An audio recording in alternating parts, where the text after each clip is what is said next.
Good morning, ladies and gentlemen, and may I join Ambassador Lee in welcoming you this morning, and thank him also for taking the lead in organizing this event together with the ICNK and a number of other institutions.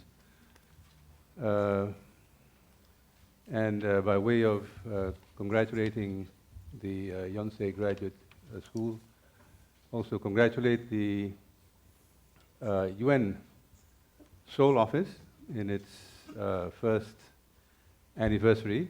We've come a long way. The SINA, it was established, I was informed again that it was established last year on June 23rd, to be precise, and so we look forward to the continuing work undertaken by the Seoul office as a continuation of the work of the Commission of Inquiry. I would also like to take this opportunity to express my, and I believe our collective appreciation to Justice Song for a very inspiring keynote, setting the stage of this very important meeting. Michael, welcome. Would you like to join us here?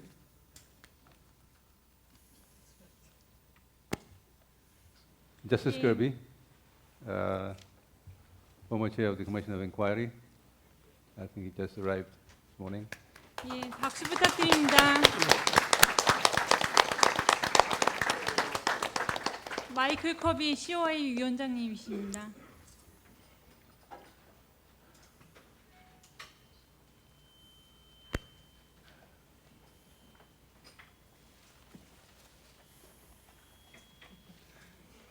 Now, if we can start, my task essentially is to do two things. One is to, first of all, to continue where the announcement was made earlier on the panel here, and to point out and to match the speakers with the names in the brochure, so that we know the individual panelists who were also mentioned just now. A collective of impressive panelists, well-versed and experts in their respective areas, to discuss on the first topic this morning. I have beside me Mr. Greg Scarlatoiu. And next to him, I believe, is Mr. Jae-Sung Ho. Mr. Remco Breuker, Mr. Yung Hwan Ko, Ms. Joanna Hozaniak, Mr. Chung Hui Cho, and finally, last but not least, Mr. James Burt. Now, having then reintroduced the speakers, I would like to just quickly go into the substance of our topic today. The question being put to us within the overall theme of gearing up or shifting gears towards accountability. The fundamental question as to who should be accountable and for what. This is one of the three questions being put to us by the organizers, the second being the parameters of accountability, and finally the instruments of accountability. Now, I cannot emphasize too strongly that the organizing of this event holds great importance in our overall efforts as we move forward following the report of the Commission of Inquiry in 2014, that as a consequence of the second part of the question, whose accountability for what, the Commission of Inquiry has, of course, as well known, been able to, on reasonable grounds, to establish that crimes against humanity took place and continues to take place in the Democratic People's Republic of Korea. Now, the aim of this event is, as set out in the document provided to us, is to carry forth the international momentum created by the Commission of Inquiry report, and to take the effort to the next level of action, which is accountability. Now, without further ado, let me now invite Mr. Greg Scarlett to open the discussions, the discourse today. And we will, of course, want to then identify the basic themes that come out from the overall discussions of all the panelists as we move to the second panel. In terms of looking at the issue in a comprehensive way, as a consequence of the findings of the Commission of Inquiry that crimes against humanity took place and continues to take place, that crimes against humanity, as well known, is not only a crime against the law, but it is a violation against the human being, and therefore it might be argued that this whole issue does in a way go beyond just the law as set out in international law. And it is perhaps a matter that touches on what we might term as the politics of accountability. And that is to seek what sort of justice do we aim at when the time comes to finally settle this whole issue. Now, Greg, you have the floor. Marzuki, thank you very much. It is a pleasure to be here together with this august crew. I would like to thank Ambassador Lee Jong-hun and his colleagues for organizing the event and for their warm hospitality, and to congratulate Sine Pulse and our colleagues at the UN office.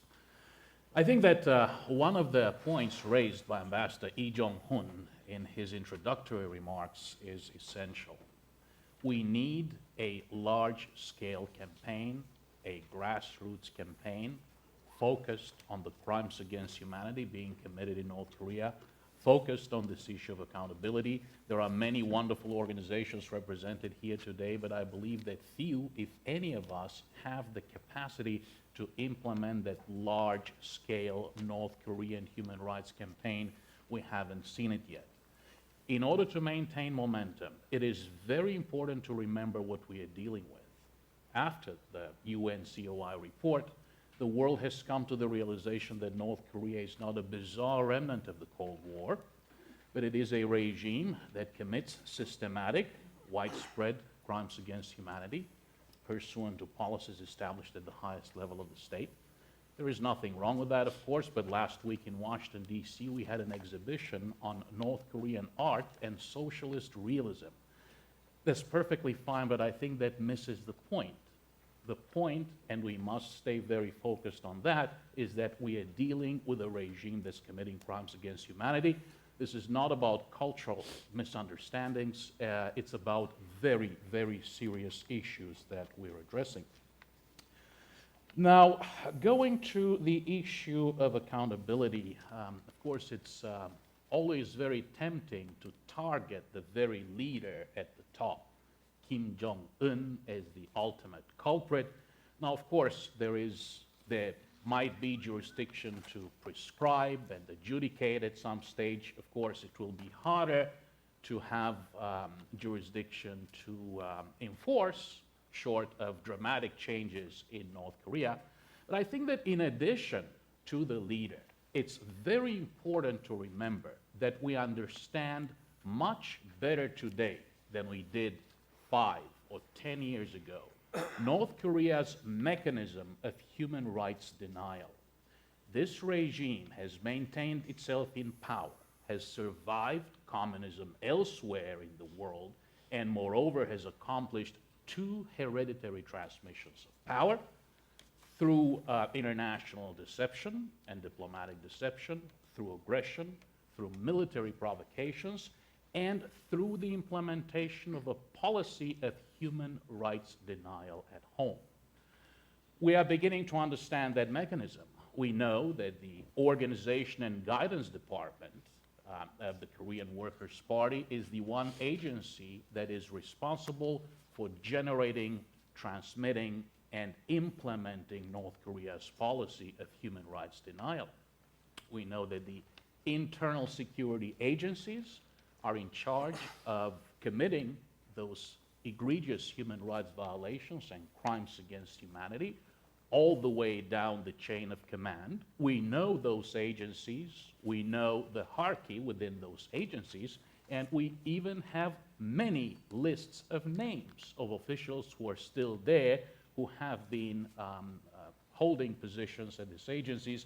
I have these lists compiled by our organization, the Committee for Human Rights in North Korea. I'll be more than happy to share them with Marzuki and our most distinguished colleagues, of course. So it's very important to remember that we must target not only symbolic targets, but we must remember that we know organizations, we know names, we know positions. We know that, for example, some of these officials have even visited South Korea, and although they have been very careful to protect their own identity, somebody, for example, like Kim Il-lam, the chief of the State Security Department in the SSD in South Hamgyong Province, organization responsible for running the political prison camp at Yodok, for example. Such persons may as well be targeted in the coming months and coming years in order to achieve an effective approach to accountability. Of course, we're not here to share lists of names, but what would an individual in charge of North Korea's propaganda and agitation department that's primarily in charge of information control in North Korea, what kind of accountability would be applied in that case? And this happens to be none other than the leader's very sister, Kim Yo-jong. It is very important to adopt an approach to accountability that relies on full and deep understanding of the mechanism of human rights denial from the top down. It is certainly more difficult to identify the culprits at the local level, for example, camp commanders and those in charge of running the camps, but it is not impossible. It is very important to get it right for many good reasons, but in particular, in order to seek justice for the victims. If this message is also effectively communicated to the people of North Korea via radio broadcasting, via mobile media storage devices sold at North Korea's black markets, then the people of North Korea will know that they're not forgotten. And if this message is effectively communicated to those in charge of running North Korea's system and policy of human rights denial, they will know that they're accountable. And as we know from many of North Korean escapees, the North Korean regime has put in place plans to erase evidence and eliminate the witnesses. It is also very important that accountability mechanisms and planning for future transitional justice also take into account the full spectrum of available tools, of course, including truth and reconciliation, including amnesty, for those who cooperate in protecting and safeguarding the victims at the critical moment. Thank you very much, President. Thank you. Thank you, Greg. That was a really succinct and pointed presentation. I now would like to invite the next speaker, Mr. Sung Ho Jae. It's great of honor to be here as a participate as a discussions. If it's not convenient to you, I would like to speak in Korean for exact expression from now on. 여러분이 잘 아시다시피 COI 리포트에서는 북한에서 조직적이고 광범위하며 중대한 인권 침해가 발생해 왔고 지금도 그러하다고 지적하고 있습니다. 이어서 북한 인권 침해 그 유형을 6가지로 나누어서 적시를 하고 있는데 다 아시겠지만 제가 여기서 리마인드 차원에서 말씀을 드리면은 첫 번째는 사상 양심, 종교의 자유 침해, 또 의견 표현의 자유 침해, 정보 접근권, 결사의 자유 침해라는 이런 일반적인 그 기본권 침해를 들고 있고, 두 번째는 성분에 근거한 차별 정책, 그 전 사회적 만연을 적시하고 있습니다. 셋째는 거주 이전의 자유, 출입국의 자유 침해와 탈북자 문제를 언급하고 있고, 네 번째는 정권 차원의 조직적인 식량권 침해를 얘기하고 있습니다. 다섯 번째는 자의적 구금, 고문, 처형 등의 인권 침해를 적시하면서 특히 정치범 수용소에서 이러한 그 행위들이 자행되고 있다라는 것을 언급하고 있고, 여섯 번째는 이제 납치 문제 내지는 강제 실종 문제를 언급하고 있습니다. 그 COI 리포트에서 자세하게 거론을 하고 있지는 않지만은 최근에 이제 언론 등을 통해서 널리 알려지고 있는 해외 인력 송출 그 과정에 나타난 강제 노동 그과 임금 착취 문제가 적시되고 있는데 지적되고 있는데 이 또한 역시 인권 침해의 중요한 그 유형으로서 앞으로 책임 규명의 대상이 된다 이렇게 생각합니다.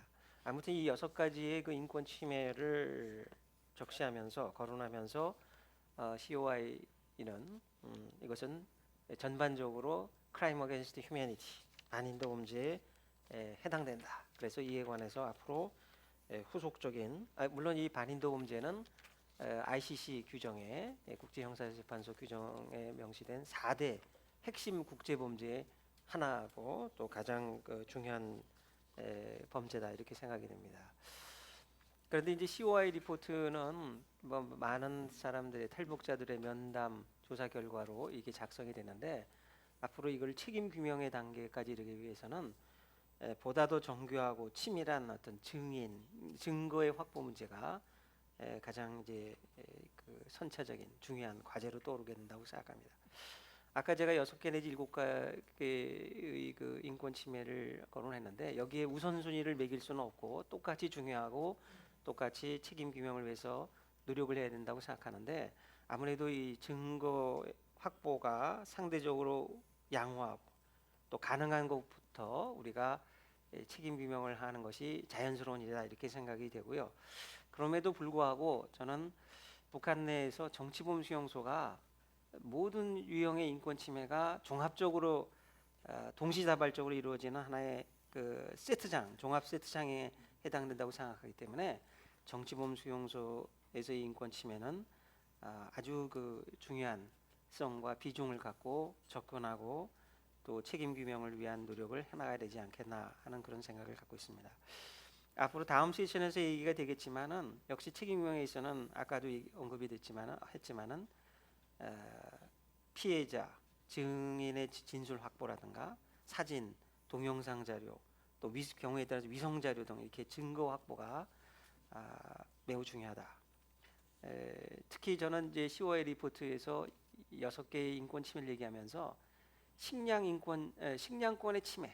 과거에는 북한에서 식량이 부족하고 많은 사람들이 굶어 죽어가고 있으니까 국제사회가 인도적 지원을 해야 된다. 이런 측면의 이 차관에서 거기에 대해서만 주로 논의가 되는데 북한의 식량이 부족하긴 하지만 굶어 죽거나 여러 가지 그런 어려움이 발생한 것은 북한 당국의 조직적인 이 식량 분배 차별의 정책, 차별적인 분배 정책 이것도 하나의 범죄에 해당한다고 하는 것을 인정하고 지적하고 강조하는 것은 매우 중요한 포인트다. 그것은 아주 그 COI 위원들의 탁견이다 이렇게 생각이 됩니다. 그다음에 이제 책임 추궁의 대상과 범위의 문제인데 아시다시피 COI 리포트에서는 책임 규명, accountability와 관련해 가지고 기관 책임, institutional responsibility하고 individual responsibility 두 가지 차원을 적시를 하고 있습니다. 그러면서 이 기관 책임 관련해서 예시를 하기를 조선노동당, 국방위원회, 국가안전보위부, 인민보안부, 인민무력부, 검찰 및 사법부 등을 명시하고 있고 이들 기관의 고위 관료들이 개인적인 형사처벌의 가능성을 시사를 하고 있습니다.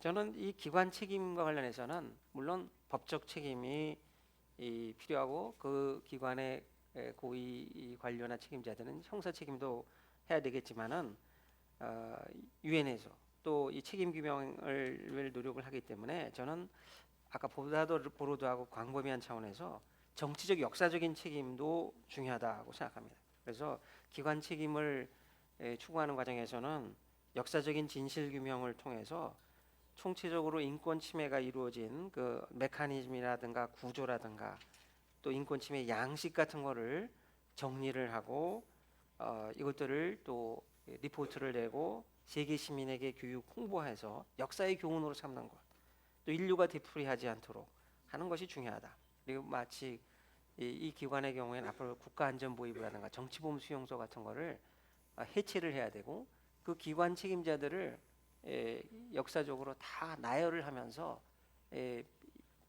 정치적으로 비난할 필요가 있다 생각합니다. 김일성, 김정일 역대 국가안전보위부장 또 인민무력부에서 조직적인 인권 침해를 했던 사람들에 대한 이름들을 다 나열하고 적시하는 이런 것들은 그 사람들이 사망을 했으면 개인적인 형사 책임을 추궁할 수 없지 않겠습니까? 이들을 낱낱이 다 역사에 기록하고 후세에 알리는 그런 것들이 필요하다는 것이죠. 물론 또 필요시 기관을 검찰 같은 경우나 재판소는 기관을 개혁을 해야 되겠죠. 이거는 이제 트랜지셔널 저스티스 과도기 정의와도 연결된 문제겠지만은 그런 기관 책임에 대해서 앞으로 이걸 어떻게 물을 것인가에 대해서 좀 더 UN 차원에서 COI 리포트에서 한 권고를 이행하는 과정에서 좀 더 많은 고민과 노력이 필요하다고 생각합니다. 그다음에 이제 이 북한의 최고 지도자 슈프림 리더로서 지금 생존하고 있는 김정은의 개인 책임의 문제인데 여기 지금 마이클 커비 전 COI 위원장도 과거에 2004년 1월에 서신을 통해서 이런 지적을 한 것으로 알려져 있습니다. 김정은이 북한에서 행해지는 이런 반인도 범죄를 사전에 예방을 하거나 필요한 사후 조치를 적절한 사후 조치를 취하지 않았다면은 북한의 국내 정치 구조를 고려할 때 형사처벌될 수 있다라고 하는 것을 발언한 것으로 그렇게 보도되고 있거든요. 저도 이 의견에 전적으로 동감을 합니다. 이것은 이 2차 세계대전 후에 두 차례 전범 재판을 통해서 확립된 지도자 책임, leaders responsibility. 물론 일본의 경우에 일왕을 이 전범 재판에 세우지는 않았지만 지도자도 최고 지도자도 책임이 있다는 것이죠. 또 ICC 규정에서는 superior responsibility라고 해서 상급자 책임을 얘기하고 있고 또 command responsibility를 얘기하고 있습니다. 명령, 지휘 책임을 얘기하고 있기 때문에 이 북한 내에서 여러 가지 특정 인권 침해 관련해서 상급자나 명령지휘 관계에 있는 자는 책임을 추궁하고 또 그래야 된다. 그 밖에도 뭐 일반 형사법의 논리인데 공동정범이라든가 가면 퍼피츄레이터라든가 뭐 교사범이라든가 방조범이라든가 방임범이라든가 이런 법리를 북한 내 그 인권 침해에 가담한 자들의 책임 추궁에 있어서 적용될 수 있다고 생각합니다. 그래서 예컨대 예를 들면 북한 정치범 수용소에서 여러 가지 인권 침해가 이루어질 때 그 해당 직접 가해자 외에도 정치범 수용소장이라든가 또 정치범 수용소를 관할하는 국가안전보위부 제3국장 또 국가안전보위부장의 경우에 따라서는 또 김정은 노동장 위원장 모두에게도 이게 정치범 수용소의 그 운영과 인권 침해에 대해서 책임 적용이 가능하지 않겠는가. 또 탈북자 강제 북송이나 식량 배급. Professor, 네. could we wrap up a bit Okay. quickly? Yeah. 네, sure. Thank 여기까지 토론은 제가 여기까지 하도록 하겠습니다. 고맙습니다. Thank you. Thank you. That was again almost 7.5 minutes. Can we maintain that with the next speakers, please? Mr. Remco, Broeker. Thank you. Thank you, Ambassador Lee, for inviting me and including me in this very distinguished company. I'm very honored as well as slightly awed to be here. I'd like to basically talk about two different dimensions of accountability. As someone who doesn't know law, who is not a lawyer, but someone who works on Korean Peninsula and North Korea. On the first account, I fully agree with what the first speaker said, that we shouldn't just look at symbolic accountability and just hold the leader and perhaps the people around him only responsible. There's a much greater system at work, of course, and we need to look at the architects of the system. And I fully agree that we now know much better what's going on, how it works, that in fact we need to look at organizations like the OGD to assign accountability. At the same time, we probably don't know enough, and there's much more research to be done. There are many more names to be added to the lists and to be shared among ourselves. But to a certain extent, of course, or largely, because there's not much to be done now in this current situation. With regard to North Korea, this is a matter of recording and of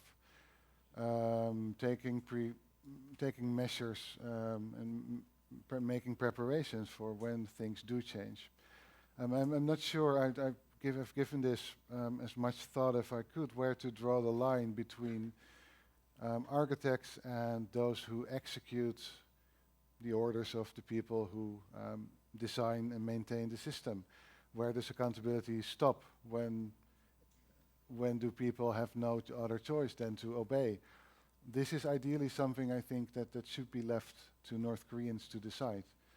And that's always going to be, to some extent, a very arbitrary decision, because this is a system, of course. One of the most tragic things of this system is that it manages to make complicit its victims in their own persecution and the persecution of others. The other thing I'd like to stress with regard to this kind of accountability is that we probably should not, we should look at organizations like the OGD, but at the same time, I'm not entirely sure, I'm skeptical to what extent North Korea still functions like a state like we probably all know it. And to what extent it functions as de facto perhaps a conglomerate of different competing factions who are basically out to maximize profits at all costs, even at the cost of their employees, their citizens, which makes it much more difficult, I think, to get a grip what's actually going on, and for which we absolutely necessarily need the input of those who left the system and who may be here in Seoul or somewhere else. That's one thing about the first dimension of accountability I'd like to mention. And the second dimension is quite different. This is, as I said, this is preparing for the future, for a day when this kind of accountability may be successfully assigned and concrete measures may be taken. Until that day comes, I think we also should be taking a look at a different kind of accountability. And this relates to what Justice Song said in his keynote speech. It's making connections or connecting accountability with developmental aid, with business, with diplomacy. Concretely speaking, is that if you want to do business with North Korea, and this happens a lot, of course, still, there needs to be a quid pro quo in terms of human rights. And this is very naive, I think. I'm a scholar. I can, I hope, afford to be very naive in this regard. But this is, I think, the principle that should be at work here. Developmental aid, there should be a trade-off there, always. That's one thing. And the other thing, just look at the EU, where we have cases of forced labor by DPRK workers. Well, most countries seem to have those, but it's not just the EU. But in the EU, we can actually do something about this. We can hold the people who employ these workers accountable. And then we can go up and up and up. There's a chain of liability all the way to Pyongyang. Well, the last step to Pyongyang will be difficult for the foreseeable future. But I think this is probably the way to go in terms of accountability right now. On the one hand, we need to prepare for the future. We need to record as much as we can. We need to do research so that we will be as prepared as possible once things do change. And then probably we need to give it over to the North Korean people themselves to judge how far accountability should go. And on the other hand, what we can do now through the EU, even though it's in a crisis at the moment, but also through organizations like the ILO, use those kind of mechanisms to hold accountable those who perpetrate crimes against infringements on human rights or infringements on employment law or whatever law there is, hold them accountable when they do this outside of DPRK territory. I think I'll leave it at this. Thank you. We're making good time. Can I invite Mr. Yung Hwan Ko?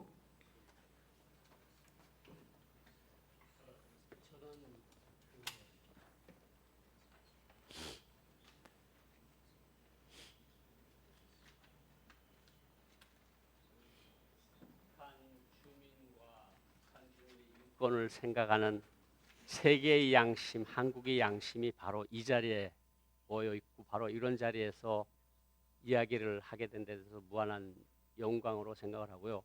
로버트 킹 대사님 그리고 마이클 커비 전 위원장 힐튼 호텔에서 한번 뵀던 적이 있고요. 그리고 송상현 소장님 그리고 이정훈 대사님 모든 분들께 정말 깊은 감사를 드립니다. 저는 아시다시피 북한에서 살다 와서 한국에 온 지는 25년이 된 사람입니다. 제가 생각하건대 북한 사람들은 인권에 대한 개념이 희박합니다. 그리고 북한 외교 당국도 인권에 대한 개념이 매우 희박을 합니다. 그래서 이제까지 북한 외교관들이 밖에 나와서 북한 인권 문제 제기에 거의 무관심성을 보였는데 특히 최근에 우리 송상현 소장님께서 큰 역할을 하셨는데 김정은을 책임자로 갖다 놓은 다음부터 북한 인권의 총책임자로 유린이 총책임자로 규정을 한 다음부터 북한 외교관들이 눈이 번쩍 떠졌습니다. 이건 뭘 의미하는가 하면 김정은을 처벌해야 한다고 국제사회가 이야기하면 할수록 북한 지도부가 북한 외교당국이 이 문제에 관심을 가진다는 것입니다. 그래서 우리는 이 모든 문제의 초점을 바로 김정은한테 둬야 된다고 생각을 하고요. 김정은한테 책임을 묻는다 그러고 김정은에게 무슨 형을 가한다 그러는 경우에 북한 외교 당국은 아마 핵 문제니 뭐니 이런 데 정신 할 시간이 없을 겁니다. 뭐 핵 보유국이고 이런 중요한 문제를 선전하고 다닌다기보다는 김정은을 이 책임서에서 빼어나기 위해서 뽑아내기 위해서 북한 외교의 총역량이 아마 여기에 집중될 거고 그러면 김정은에 대한 국제사회의 인권 유린에 대한 예봉을 피하기 위해서 아마 북한 당국이 지도부가 외교 당국이 아마 최선의 노력을 기울이면서 북한 외교, 북한 그 인권 향상은 덤으로 따라올 수 있는 중요한 문제라고 생각합니다. 김정은한테 우리가 책임을 물으면 물을수록 북한 인권 상황은 개선될 수 있다. 수용소도 적어질 수 있고 교화소도 적어질 수 있고 옮기고 밥도 조금 잘 먹일 수 있고 조금 더 법적인 것을 좀 보완하려 할 거고 그런 것을 함으로써 김정은에 대한 책임서에서 벗어나려고 많이 노력을 할 것이라고 생각을 하게 될 것이라고 생각을 하니까 일단은 모든 우리 인권 문제의 초점은 김정은에게 한번 돌려보자. 이거 제가 여러분들께 보도드릴 상황 말씀이고요. 그리고 지금 우리가 지금 이게 좀 문제가 좀 마이크가 우리가 지금 앞서 패널 분들께서 무슨 중요한 말씀을 하셨는데 북한 인권 책임자가 조선노동당, 인민무력부, 국가안전보위부, 인민보안부 이런 식으로 넓게 규정해 놓으면 북한 정권은 아주 오래 갈 수 있습니다. 그러니까 우리는 북한 인권 문제를 찾는 데서 단계별로 접근할 필요가 있다. 최소한 처벌하는 자들을 적게 잡을 필요가 있습니다.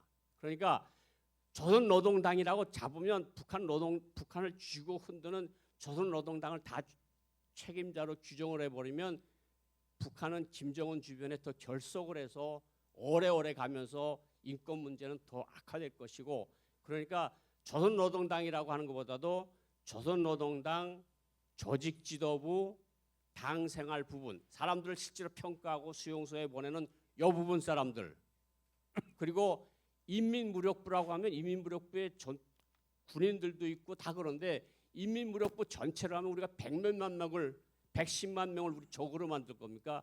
그거는 일단 문제가 있고 그건 후에 보더라도 인민무력부 보위국 같이 인원을 300명, 400명으로 줄일 필요가 있습니다. 이 사람들을 주로 잡아가는 사람들이니까 그리고 국가안전보위부도 국가안전부에 해 분야도 보고 정세 분석하는 분야도 있고 당위원회도 있고 그러니까 여기서 중요한 역할을 하는 국가안전보위부, 수사국, 검찰국, 예심국, 농장관리국, 농장관리국이라고 하는 것은 코드명이고 정확히 말하면 관리소 지도국입니다. 이것이 전국에 나가 있는 정치범 수용소들을 관할하는 부서인데 이 4개 부서만 해도 나머지 사람들은 나는 범죄자가 아니니까 나는 다른 세상에 와도 살 수가 있을 거다.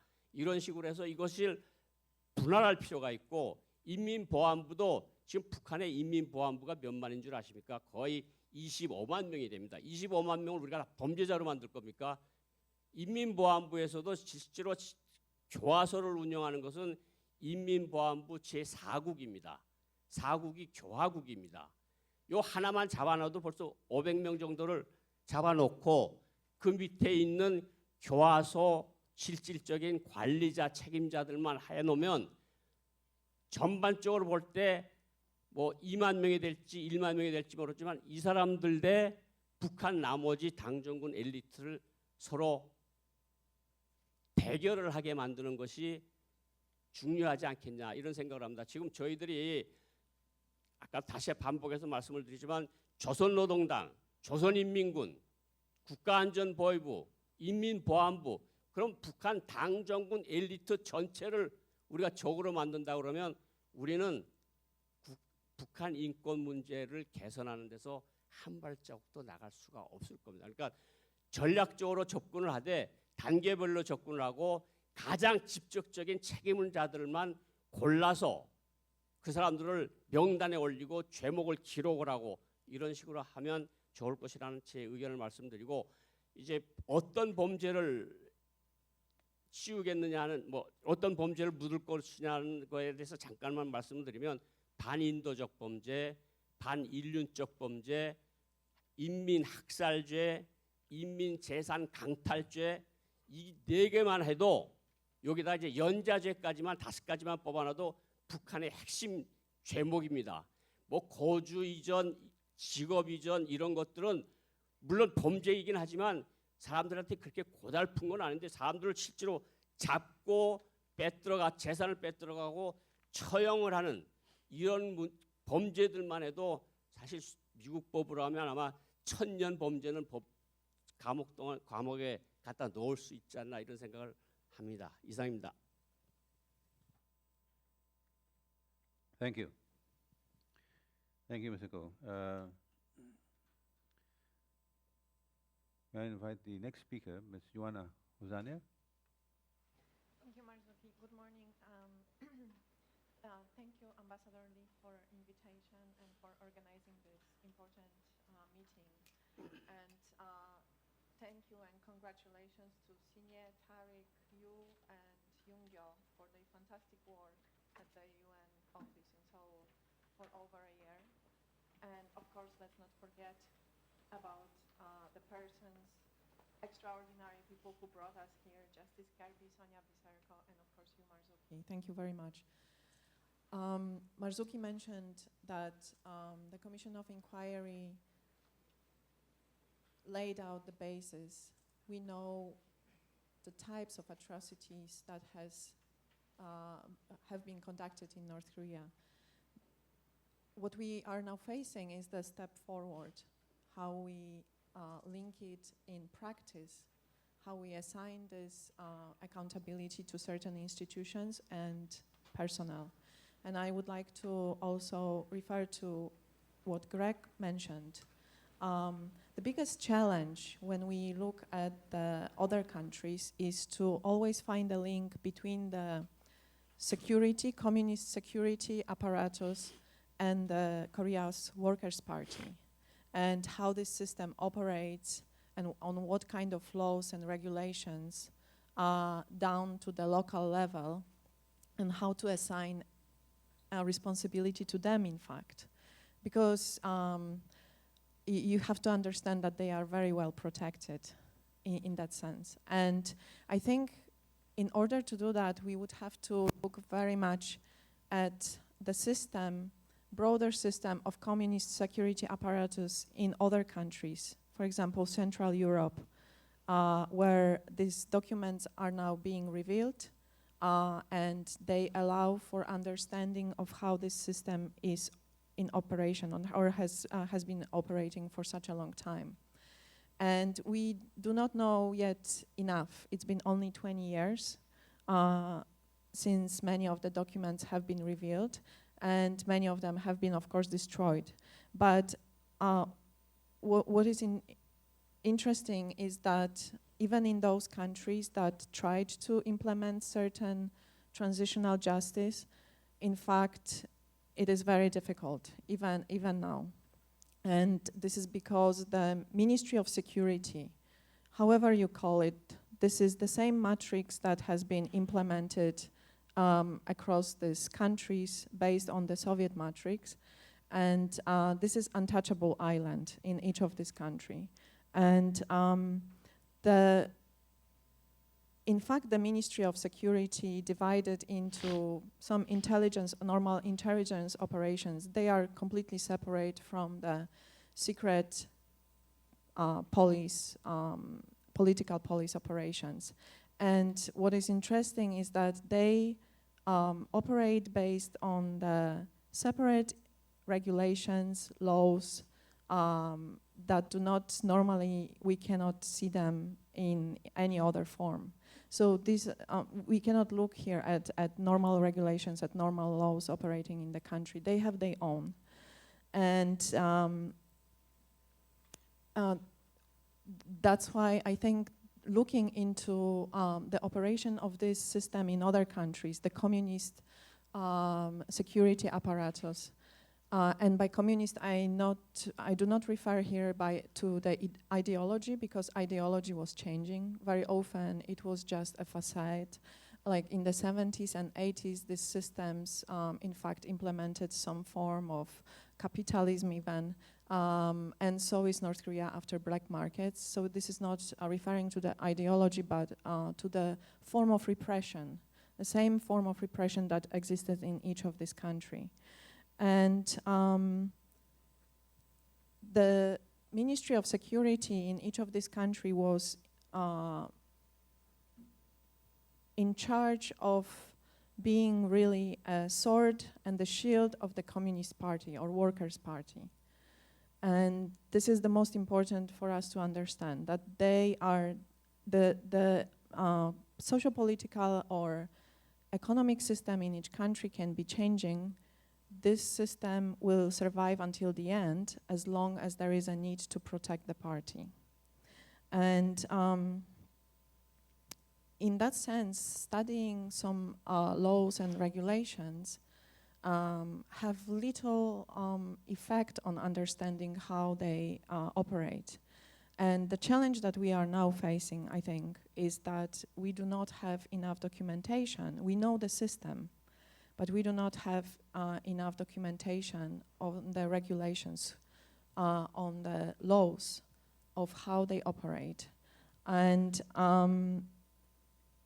they have been responsible, these ministries of securities have been responsible for all types of atrocities, but sometimes, very often, they've been going the step up front, because somehow predicting in a way what could happen, what problems could happen in the country.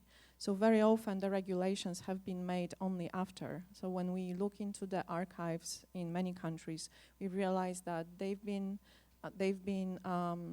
in operation based on certain regulations that were simply written down much later. And the related issue of what several speakers here mentioned is the issue of the individual responsibility. And here I would like to stress that we can go as much as possible and as broad as possible. The most important thing is the link between Korea's Workers' Party and the Ministry of Security, or how you call it, National Security Agency or State Security Department, whichever name. These are the black holes, really, that have been in operation in each of these countries, in Poland, in Czech, in Romania, and so on, and in North Korea is part of this system. And persons, when we look into the responsibility in those countries, we've realized, have you ever heard, for example, about any top officials from Poland or from Romania who have been, except for killing of Ceausescu, right? Who have been assigned any responsibility? No. Anyone from the ministries of security, the secret police? No. It has been the low level of usually officials. In East Germany, some border guards and so on that have been put on trial. Nobody else in that whole system have been put on trial. So they enjoy the impunity, and this is how the system has been made originally, that the Ministry of Security operates beyond any judiciary or any administrative procedures in the country. They are not accountable to anyone except for the secretary in charge of security in the central committee of the party, and through him, of course, in North Korea, there is one more level of control, which is organization and guidance department, and under that, they have internal security department and the committee for the security, the secret police committee, and also police committee. And this is very similar. It also was the case in Poland and in other countries. And directly they are responsible only to that person or that department, and indirectly through them to the first secretary, for example, in case of other countries, or in North Korea will be Kim Jong-un. In other countries, when we look at the cases right now, many of persons who worked for the secret police created a myth that their work was accidental there, that they were not really responsible. And this is a problem, a realistic problem that we will be facing very soon if we move forward with accountability on North Korea. And I've heard the other day, the guard from one of the prison camps, An Myung-chol, who was testifying that there were many guards who were very compassionate to prisoners. And it's nice. The only thing is that we have to ask the question why they have been there in the first place. And of course, I'm not assigning here the guilt by association or general guilt to everyone, because this guilt will be decided individually during the due process. The only thing is that being a part of the Ministry of Security or secret political police in each country was connected to the feeling, psychological effect of feeling of impunity. They knew that nothing will happen to them because they are not accountable to anyone, to any organization, no cabinet, no one else except for the party, the central committee in the party. And they have been going there, this process in order to be a part of the secret police is not easy, and was not easy in any of these countries, and it's not easy in North Korea. It is a very tough investigation of family relations, of person's background, thinking, and also very severe process, several stages of training. The persons that were going there usually went there for two reasons: ideological, and second, very important one, much better financial standing and privileges. And this is something that we have to look into both at the central level here in North Korea, but also down to the province, municipal, and local level. Everywhere where we go down, there are this parallel system is going down together. The party, the committee in that province, in the factory, for example, and the secret service, our secret police. And we have to really look at those people and their responsibility. If we look at the examples of other countries, really the role of the party was also very much marginalized, and so this is how it is difficult to really assign responsibility, not only to the members of secret police and the terrible atrocities that they have been committing, but also the members of the party that they had to be accountable to. And so we have to be aware of that when we move forward with the accountability in North Korea. In Central Europe, we know about those vast archives and how it operates. However, these vast archives are usually mostly on the society, on persons, and not on the party members and the officers themselves who are preparing those archives. So we have to ask the most important questions: who prepared those files and on what basis, and who gave orders for that? And most importantly, very often in those files we will not find anything on people who are making the decisions, but on the society as a whole. And this is a great challenge when we move forward. Thank you. Thank you, Joanna. We have two last speakers. I would like to invite the next one, Mr. Chung Hui Cho, who is also a North Korean defector. 반갑습니다. 저는 2011년까지 이제 북한의 평안남도 평성시에서 살다가 2011년 3월에 대한민국에 입국을 했습니다. 그래서 먼저 제가 이런 그 국내에 저명한 그 인사들이 이제 모인 자리에서 발언을 할 수 있게 이제 해준 것에 대해서 이제 감사의 인사를 드립니다. 그래서 제가 이제 북한에서 있을 때 그 북한의 권력 흐름의 중간에서 내가 이제 위치하고 있었다. 이것을 이제 먼저 이야기하겠습니다. 그래서 제가 북한의 평안남도 인민위원회에서 이제 공무원으로 이제 있었는데 북한의 권력 흐름의 그 위에서부터 아래로 내려가는 흐름과 또 아래서부터 위로 올라가는 흐름 이런 게 있습니다. 그러니까 실질적으로 북한 인권 침해의 주범이 누구인가? 뭐 김정은인가?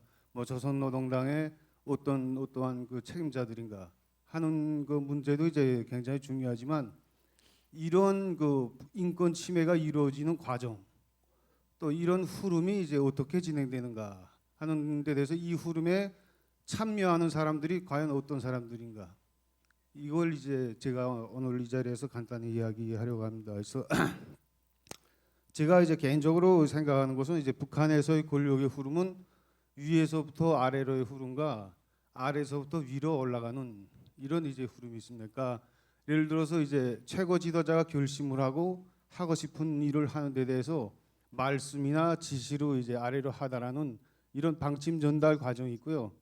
그 밑에의 그 정책 작성자들이나 제안자들이 그 자기들이 그 최고 지도자의 비위나 또 국가 발전 전략에 비춰서 꼭 해야 되는 일에 대해서 어떤 제의서를 만들어 가지고 비준을 이제 그 제의서를 위에다 올려보내 가지고 그 비준을 받는 이런 그 흐름이 이제 이렇게 두 가지 흐름이 있습니다. 그래서 물론 북한의 모든 그 정책 결정은 그 최고 지도자한테 이제 집중이 돼서 진행되지만 실제로 뭐 최고 지도자라는 사람도 인간이기 때문에 지가 혼자서 그 모든 것을 다 할 수는 없거든요. 그러니까 여기에 어떤 기관들이 연결되어 있고 이 기관들에 어떤 사람들이 들어가 있는가 이런 것을 이제 놓고 볼 때 북한의 권력 흐름에 대한 이제 구체적인 상황을 파악하고 여기에 이제 책임 있는 자들에 대해서 자료를 확보하고 책임을 묻는 것이 이제 굉장히 중요하다 이제 이렇게 생각하고 있습니다. 그래서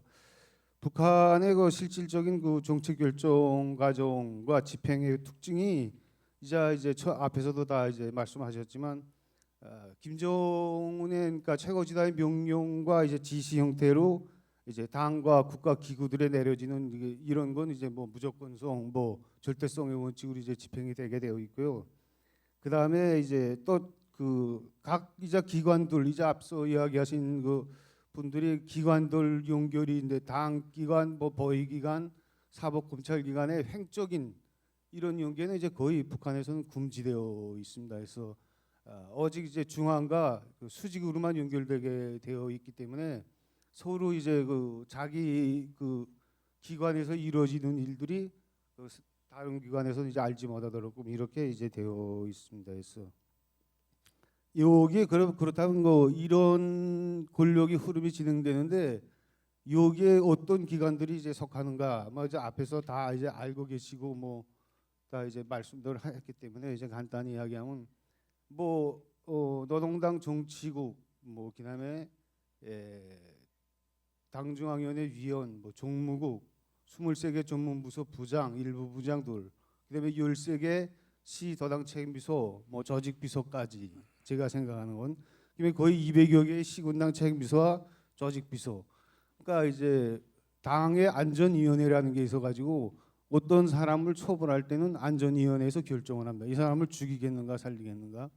근데 이게 이제 당 기관 책임자가 안전위원회 위원장이 돼가지고 인민 뭐 정권기관, 사법기관, 검찰기관 이런 사람들이 모여서 이제 결정을 하거든요. 그러니까 이런 결정 과정에 참여하는 자들이 어떤 자들인가. 그러니까 제가 이제 생각을 해보니까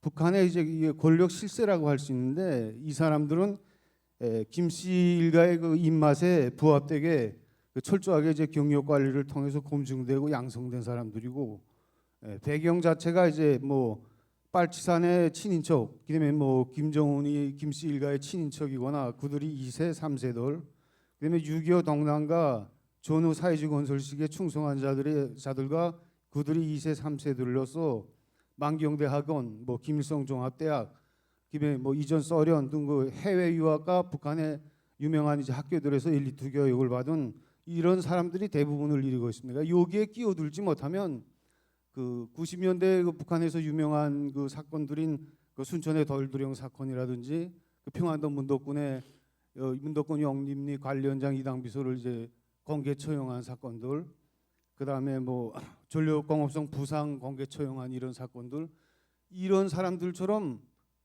평생을 충성 다하고도 순간의 잘못으로 이제 뭐 백발이라는 이제 청탄을 받고 이게 뭐 처형을 당하는 이런 그 참혹한 현상들이 이제 벌어지게 되는 것입니다. 그래서 북한의 인권 침해가 북한 권력을 저장하고 그 권력을 저성하고 그 구조에 대한 그 파악을 하고 이 흐름에 참여하는 자들, 이제 앞에서 이야기한 이런 참여한 자들에 대한 구체적이고 과학적인 자료를 이제 가지고 이 자들에 대해서 이자들의 행위와 이자들이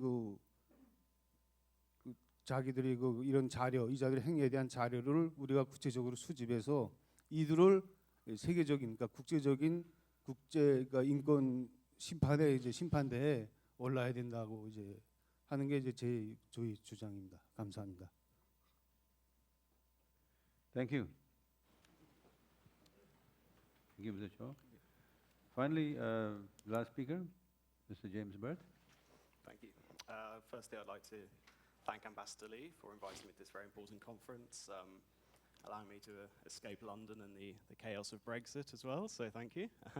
I think one of the dangers of going last on a panel is that all the good points have already been made. So I'm going to try and cover just some different aspects of this question and I guess invert the question. So start out as how do we define accountability? What are we looking at here? And then move on to who's accountable, which I think has already been covered in great detail.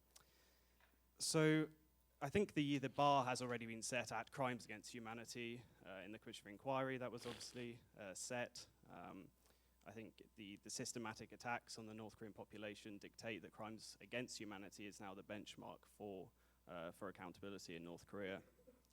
But as some of the panelists have already said, the crimes in North Korea go far beyond that. Crimes against humanity, if we define them as unconventional crimes, we can look at the conventional crimes in North Korea and ask exactly where the justice is going to come from for those crimes. Justice Song, I was pleased to hear you say that the ICC is used as a tool for social justice as well. But I think beyond the ICC, we must also look to transitional justice mechanisms, which is always going to play a part alongside the ICC. It's not one or the other. Here I'm thinking of truth commissions for North Korea. Of course, this happens at a stage where this can be implemented in a future North Korea. Also lustration, where North Korean officials who played a role in human rights abuses are removed from office for either forever or for a certain amount of time, as happened in the Ukraine. There's also reparations, memory banks, museums being set up, and this gives ordinary North Koreans who may not see the ICC as entirely personal to them or may desire more social justice. It gives them an output to express their feelings, to express their emotions, maybe to feel a sense of closure simply by telling their own stories. So I think accountability in North Korea, as already has been said, it is a very complex a subject. The entanglement of state and society, you could argue that, as Ko Young-hwan said about the North Korean military, and the Workers' Party, if you've been involved in those structures, are you then responsible for not raising your hand or doing nothing when crimes against humanity were being committed by your ministry or State Department? So a nation obviously cannot be put on trial, so I think that when we look to the future, when we look to accountability, we must take in the entire spectrum of transitional justice and the ICC and so forth. So once we move past these conventional crimes to the unconventional crimes of crimes against humanity, setting a strategy, which may very well happen with the SAGES group or with future international action for accountability, it must start now. It cannot start in the future. In Cambodia, it happened a decade before any sort of accountability occurred there. So now is the time. I know that actions have already been underway on various initiatives for accountability, and these must be encouraged. So if I move on, so we've obviously defined accountability. We agree that it's crimes against humanity. But if we ask who's accountable for crimes against humanity in North Korea, finding out, establishing beyond any reasonable doubt who is going to be responsible is complex, but as we've heard, various initiatives to map North Korea's bureaucracy are underway. As Greg mentioned, there are individuals that can easily be named. Now, traditionally, so if we look at the tribunal for the former Yugoslavia, when evidence was being gathered, we first looked to the crime base. So we gather testimonies from, in this case, it'd be from obviously from North Korean refugees. We then move on to institutions, if we see it as a pyramid, and then at the top there's the elite. And we try and link each step of that pyramid to find guilt from the top down. So we use testimonies to try and establish guilt. Now, in the case of Milosevic, this was quite difficult. We had lots and lots of testimonies, but trying to find a paper trail to link ordinary people and the injustices that happened to them to Milosevic was a very difficult task. Now, this is most probably going to be the case in North Korea as well, but much like we're finding out with Syria at the moment, where NGOs are coming across papers in various different ways, which link the state to abuses that are ongoing on the ground. When a state is as highly centralized as Syria or North Korea, there is a real opportunity to follow that paper trail and find very, very causal links between the top and the bottom. And I think this, if we're looking to the ICC or a possible ad hoc tribunal, if obviously China was to veto any ICC referral, finding this paper trail is going to be probably the most important aspect of accountability in North Korea. So whilst we must still gather testimonies from North Korean refugees, it's something that I do in my capacity at the NGO that I work for. Finding that paper trail, I think, is a key step. North Korea's highly centralized decision-making system, the handwritten notes, which we've just heard about as well. I know in the Ministry of Foreign Affairs, and this probably happens in every single ministry, policies will be formulated fairly low down. They'll be passed up. They'll go through various committees, and they will either eventually be signed by Kim Jong-un, or there'll be a handwritten note with his seal of approval on. And once you have that one piece of evidence, then you can feasibly form a very strong case for crimes against humanity at the ICC. So I was going to talk about the OGD, but I think that's been discussed in enough detail already. So a lot of good points have been made already. I think we're at the end of time now, but who's accountable for what? I think just to sum up, accountability is obviously going to be very complex in North Korea. There are many instances of crimes, conventional and unconventional crimes. All have got to be addressed. We've got to look at the broad spectrum of justice. Non-judicial bodies, I think, are going to be key, and obviously the ICC as well. The last point I'd make is when. When is justice going to come for North Korea? We can start now, but we must also prepare. If North Korea is going to collapse in 2 days from now, 2 years from now, 20 years from now, we have to be prepared. Engaging with as many North Koreans as we can, but also learning from cases such as Syria at the moment, where NGOs are doing fantastic work in smuggling out videos, smuggling out evidence, smuggling out, as I said, paper documents of which link high-level officials, institutions to human rights abuses. This will be key. And I think if there is, I think it would be maybe difficult for states to overtly follow certain tracks, but NGOs, civil society can play a key role in, I mean, there's obviously ethical dilemmas in this, but in smuggling goods, smuggling cameras into North Korea, which can be used to film certain abuses or the aftermath of abuses, and putting together very strong case-ready cases for which can then be taken to court as and when. So I think I'll wrap up there. Thank you. Thank you, James. Now, I think we've been given a very wide range of views here that converge on this particular theme of accountability. We have now 10 minutes left. I think we can invite one or two questions from the floor, and then the panelists could then perhaps volunteer to respond, and then might not have that much time for the panelists to make final statements, but I think we can manage to just give each panel a 1 minute final statement. So if there's any questions from the floor, yes,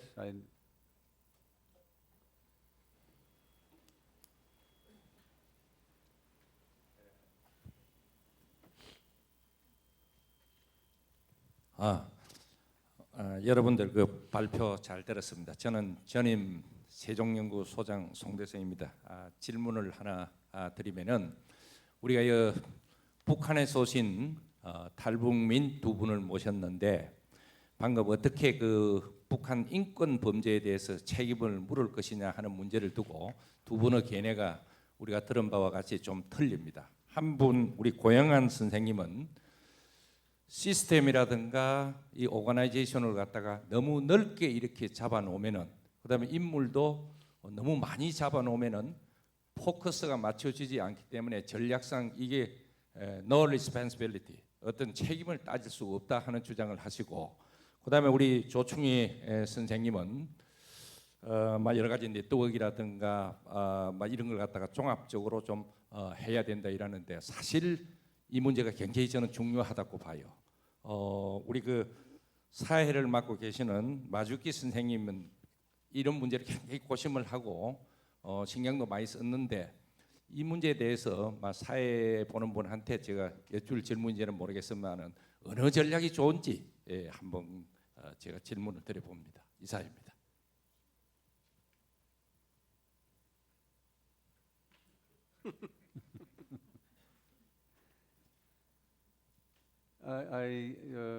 Okay, well, we'll come to that.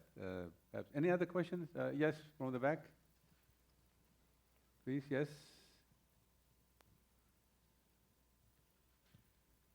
Yes, you'll come later. No, go ahead with the white shirt, please.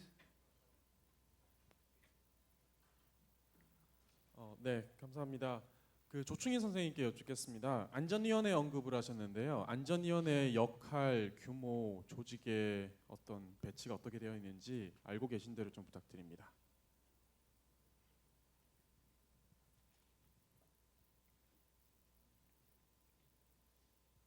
All right, thank you. And the final, I think the last speaker, last questioner, yes. Yes. And then we'll go to the panelists again. Justice for North Korea 대표 피로정인데요. 북한에서 오신 두 분의 그 오피니언을 들으면서 북한의 그 반인도 범죄 책임 규명을 위해서 북한의 조직적인 그 상위부 계층에서의 지시했다라는 이 증거 문서를 확보하는 것이 매우 중요한데 좀 이 부분은 대한민국 정부가 어떤 역할을 할 수 있는가라는 것이 좀 생각이 듭니다. 예를 들면 현재 북한 인권법이 통과되어서 통일부와 법무부가 북한 인권 기록을 유엔 인권 현장 사무소와 공유하게 된 이런 협조 체제가 이루어졌습니다. 그런데 바로 이런 시스템미컬하게 북한의 조직 내에 이러한 범죄 지시, 살해 명령, 실은 저희 단체도 이런 걸 확보하고 있습니다만 국가정보원은 이런 부분에 대해서 지금까지 가지고 있는 이런 정보에 대해서 어떻게 국제 이러한 사법 체계로 이러한 시스템에게로 협력할 수 있는지 혹시 누가 알고 계신다면 좀 말씀해 주시면 고맙겠습니다.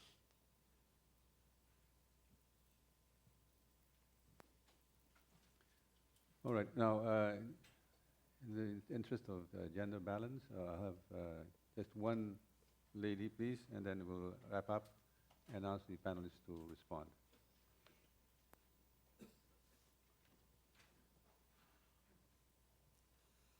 전 일본에 살던 제1동포였습니다.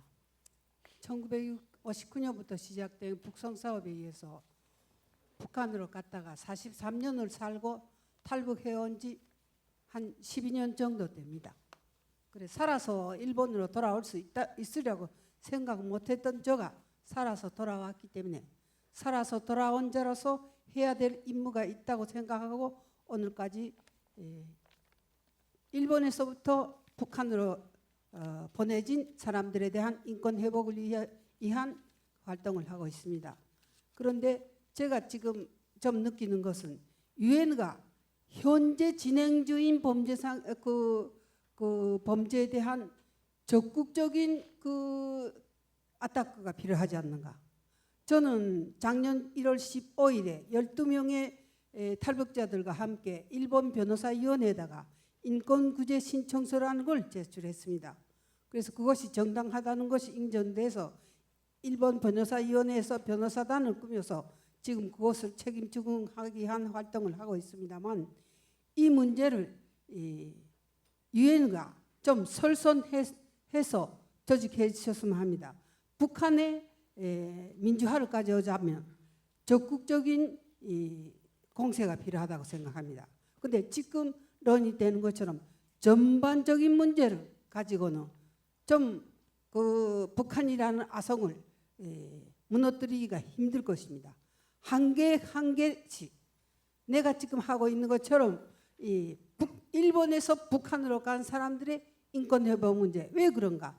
일본에서 간 사람들은 북한 일반 백성들 국민들이 당하고 있던 인권 침해와는 차원이 다른 인권 침해를 받았습니다. 정말 이 마이클 커비 씨가 말씀하신 것처럼 홀로코스트와 같은 그럴 정도의 인권 차별을 받고 또 지금 현재도 살아남은 사람들 그 2세 3세들이 인권 침해를 받고 있습니다. 그런데 일반 북한 주민들이 받는 인권 침해와는 다릅니다. 그렇기 때문에 좀 더 구체적인 단계로 넘어가 주실 수가 없는가 하는 것을 질문합니다. Thank you. Thank you, madam. And that clock is a bit advanced. I don't believe that's a Samsung clock. My Samsung clock is 5 minutes, yes. So I'll ask the panelists voluntarily to respond to some of the technical questions. This is not required. Perhaps Greg, on OEGD, there's a question there. And the sharing of documents, I think anyone would volunteer, maybe Joanna or James? Well, regarding the OGD and the mechanism of human rights denial, absolutely focusing on the leader, on Kim Jong-un, is very effective in getting the attention of the North Korean regime when it comes to human rights. But at the same time, I think that none of the panelists are implying that each and every Workers' Party member should be subjected to accountability mechanisms.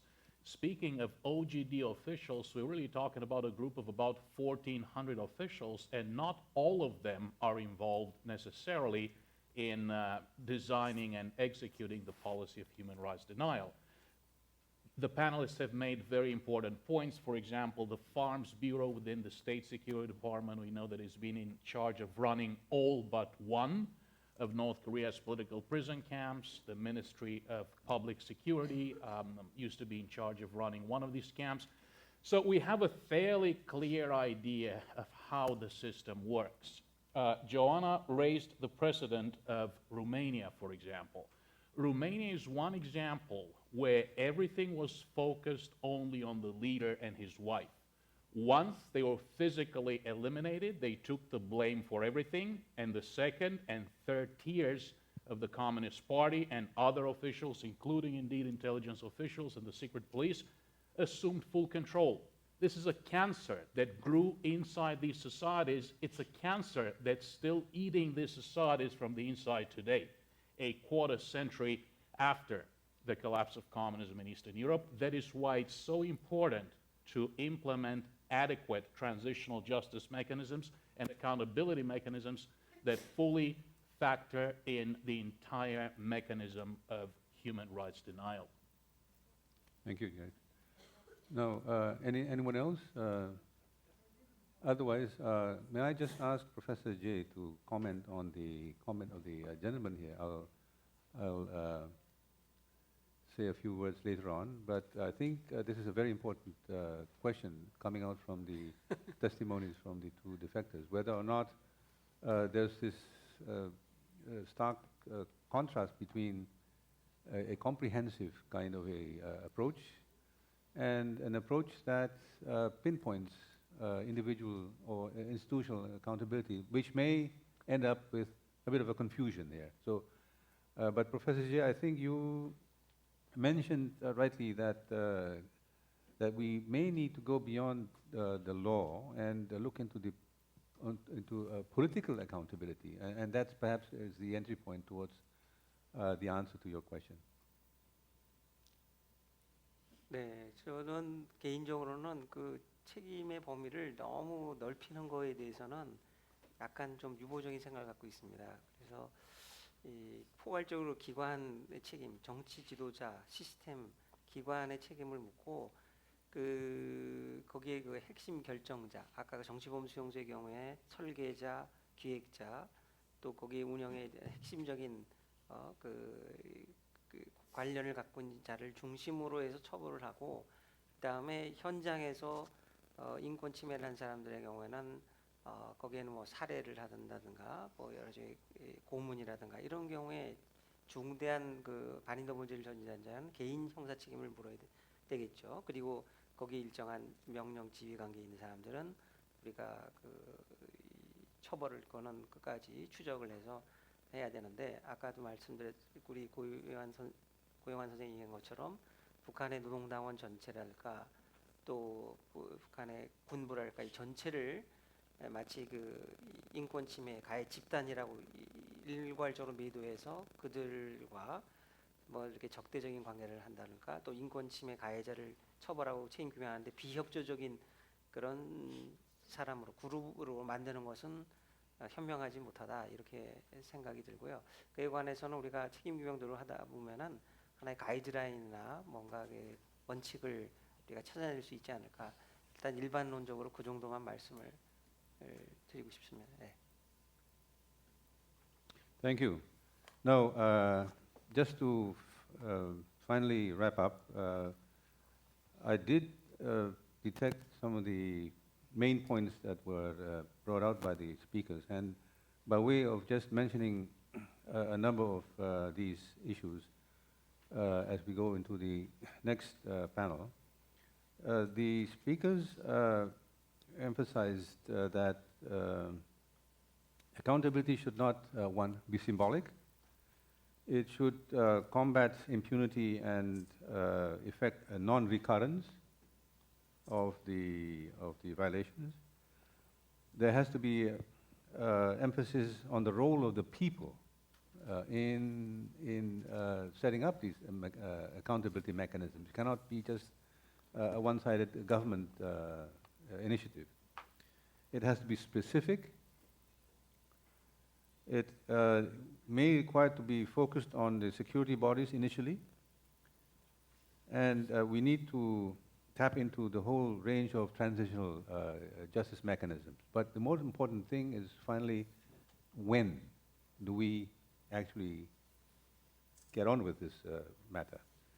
The unique issue before us is that we will need to consider setting up a mechanism even before the changes take place. And that is quite unique in that sense compared to the general practice where justice seeking is then implemented after the Big Bang, so-called. And therefore this poses a challenge to the next panel. I would like to thank the panelists for a very productive discussion, giving us food for thought and laying down the basis for the next round of dialogues. I think we all agree that this is a pioneering effort to start our discourse on the manifold aspects of accountability as we move forward on this. Thank you again, and thank you for your participation. Thank you.